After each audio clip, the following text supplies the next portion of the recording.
Hey Javon, just wanted to show you a few things about this sewing machine. First off, this is kind of one of an older ones. You probably would consider it vintage.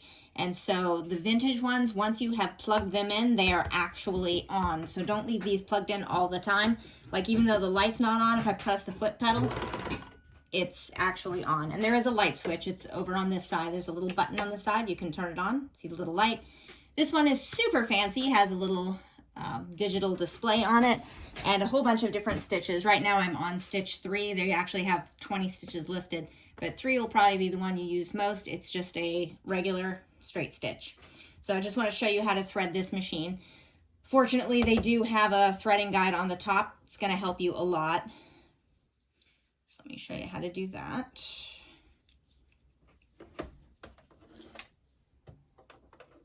All right, so first load it on, and you probably know this since you've sewed before, but every machine's just a little bit different. On there. All right. So you'll see some threading guides here, but this goes through this back here. Then around here, and I forgot to make sure that the take-up lever was all the way at the top. You're probably familiar with that. Up here. You probably can't see it in the video, but I can see the metal part is up there. And always do the hand wheel towards you. So, all right. So that was point 1. This is 2. So it goes down here, around that, and back through here, which is actually going to thread it through that take-up lever. We made sure it was there. Down through here. And let's see. Trying to see if there's, yep, it's another little catch under there. You can see a little, kind of a little hook there almost, and now we thread the needle. This may take me a few moments because I can't see it.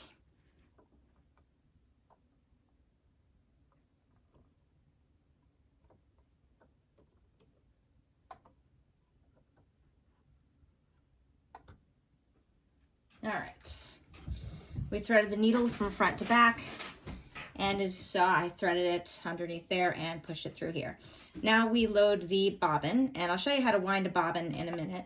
But in this case, normally this is here, and you don't have to sew with this here. It just gives you a better platform. But if it's there, you just lift it off, and you can get at your bobbin case, which is, this is a vertical load. So to take the bobbin case out, there's just a tab here that you can kind of pull on, pull it out. And to load it, you just face it toward you like this and hold this with the thread winding clockwise and set it in like this. And if you have trouble telling if it's going clockwise or not, sometimes my brain gets confused. Once it's in there, I'll tug on it a little bit and the bobbin will actually spin clockwise. So that helps me a lot. So once it's in there, you'll want to make sure this part's on top because it'll be easier. And we thread this through a little, you can see a little slit in there, and thread it through until it reaches this open part. And you'll usually hear like a click when it goes through. And when that is loaded, just carefully because it will want to fall out, put it back in there and put the little, this part here facing up because there's a little area it's going to slip in, and you will hear it click when you get it just right. And then it's just drawing up the thread as usual, which you're probably familiar with, holding on to the tail that's up here and turning the hand wheel towards you. A full rotation, which generally means the needle will go all the way down and all the way up, and it brought the thread up. I just pull that and put something underneath here like my scissors, and both threads are up. That is good to go, and we are ready to sew.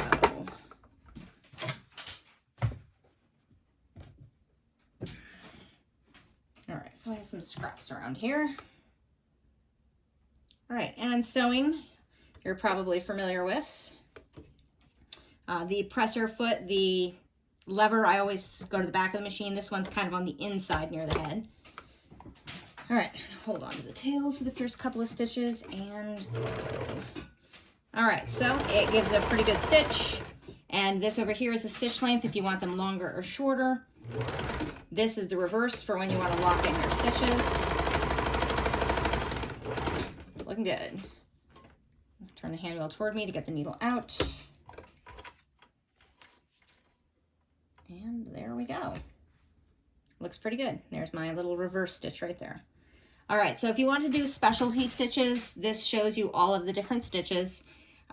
You probably won't be able to use the last two, 20 and 21, unless you get yourself a double needle. I have never used a double needle, but you can if you want. It should work just fine as long as you have the right needle. I don't remember what this is for. What's this? Oh, I just used that. It's pattern selector. Sorry. This is how you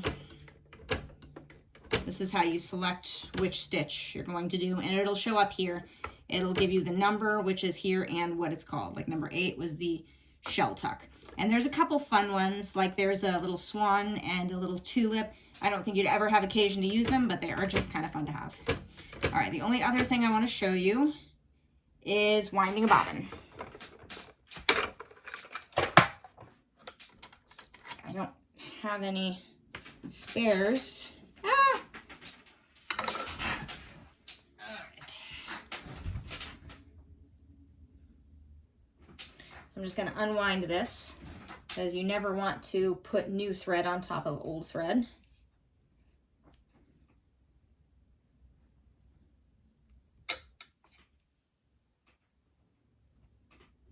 Good. And you will want to make sure you only use this bobbin. It is a plastic class 15. There are some that are called 66 that's a little shorter than this, although they look very similar. Just if you're ever buying bobbins for this machine, just always get a plastic class 15. All right, so to wind your bobbin,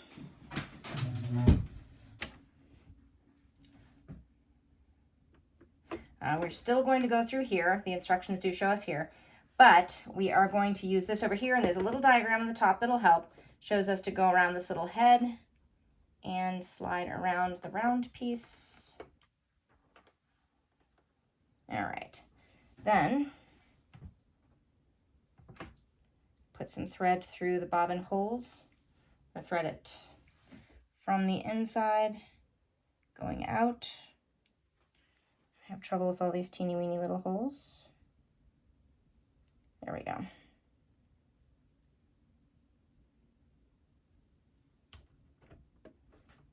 All right, just set that there.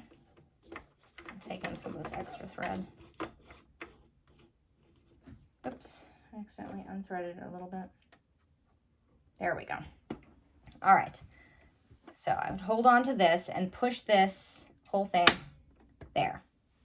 Then before we start, hold on to this, keep it firm, the white part, and pull this more cream one towards you. It'll unlock, and what happens is when we press the pedal to start winding this up, the needle isn't going to go up and down. So hold on to this, and I'm not going to wind it fully. It's going to be it. That's the excess. Cut that off. And we have a wound bobbin. So to pull it off, just click it back over this way. And we need to lock this. So hold on to this again, this time away from you. It's all locked up. And this is now ready to use. So that is all I can think of for this machine. Most of it was pretty standard stuff. The only special thing on it probably was the just different patterns. So hopefully you enjoy this machine.